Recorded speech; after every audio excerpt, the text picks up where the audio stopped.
ಕಟ್ಟಿನಲ್ಲಿ ಬಲವಿದೆ ಎಂಬುದಾದೆಗೆ ಈ ಕಥೆಯು ಸೂಕ್ತವಾಗುತ್ತದೆ. ಒಂದು ದೊಡ್ಡ ಕಾಡಿನಲ್ಲಿ ಒಂದು ಬಲಿಷ್ಠ ಆನೆ ವಾಸಿಸುತ್ತಿತ್ತು. ಅದು ತನ್ನ ಶಕ್ತಿಯ ಮೇಲೆ ತುಂಬ ಗರ್ವ ಪಡುತ್ತಿತ್ತು. ನನಗಿಂತ ಶಕ್ತಿಶಾಲಿ ಯಾರೂ ಇಲ್ಲ ಎಂದು ಅದು ಯಾವಾಗಲೂ ಹೇಳುತ್ತಿತ್ತು. ಕಾಡಿನ ಪ್ರಾಣಿಗಳು ಆನೆಯನ್ನು ಭಯದಿಂದ ನೋಡುತ್ತಿದ್ದವು.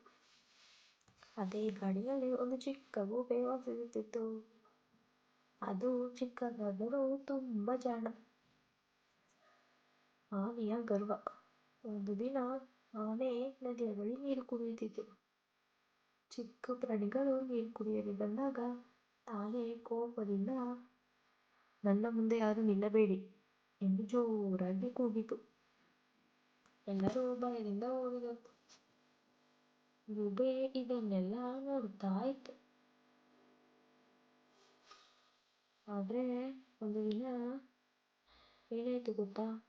ಒಂದು ರಾತ್ರಿ ಭಾರಿ ಗಾಳಿ ಮಳೆ ಶುರುವಾಯಿತು. ಮರಗಳು ಬೀಳಲು ಶುರುವಾದವು. ಆನೆ ದೊಡ್ಡ ಮರದ ಕೆಳಗೆ ಸಿಲುಕಿಕೊಂಡಿತು.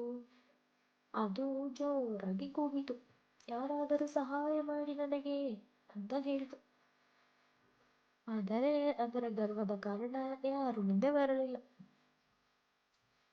ಆಗ ಗೂಬೆ ಹೀಗೆ ಯೋಚನೆ ಮಾಡಿತು. ಗೂಬೆ ಎಲ್ಲ ಪ್ರಾಣಿಗಳನ್ನ ಸೇರಿಸಿತು.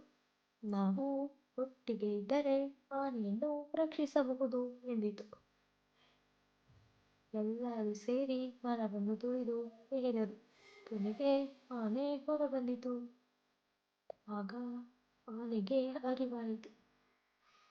ಆನೆ ಕಣ್ಣೀರಿನಿಂದ ಹೇಳಿತು, ನನ್ನ ಶಕ್ತಿ ದೊಡ್ಡದಾಗಿರಬಹುದು, ಆದರೆ ನಿಮ್ಮ ಒಗ್ಗಟ್ಟು ಅದಕ್ಕಿಂತ ದೊಡ್ಡದು.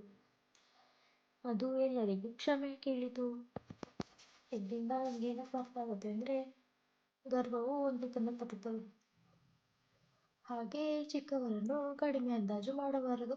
ಈ ಕತೆ ನಿಮ್ಗೆ ಇಷ್ಟ ಆಗಿದ್ರೆ ಪ್ಲೀಸ್ ಲೈಕ್ ಮಾಡಿ ಆ್ಯಂಡ್ ಸಬ್ಸ್ಕ್ರೈಬ್ ಮಾಡೋದನ್ನು ಮರಿಬೇಡಿ.